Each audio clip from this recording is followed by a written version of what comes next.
আসসালামু আলাইকুম। অনেক দিন পর আবার আসছি আর্ট অ্যান্ড ক্রাফট রিলেটেড একটা ভিডিও নিয়ে। তো খুবই সিম্পল একটা জিনিস বানাইতেছি আজকে, অত বেশি কমপ্লিকেটেড না।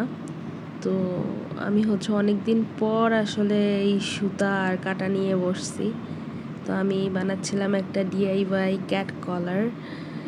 ওইটার প্রসেস চলতেছে। তো আমি ডাবল চেইন করে নিছি, যে ব্ল্যাক অ্যান্ড রেড কালার আমি চুজ করছি।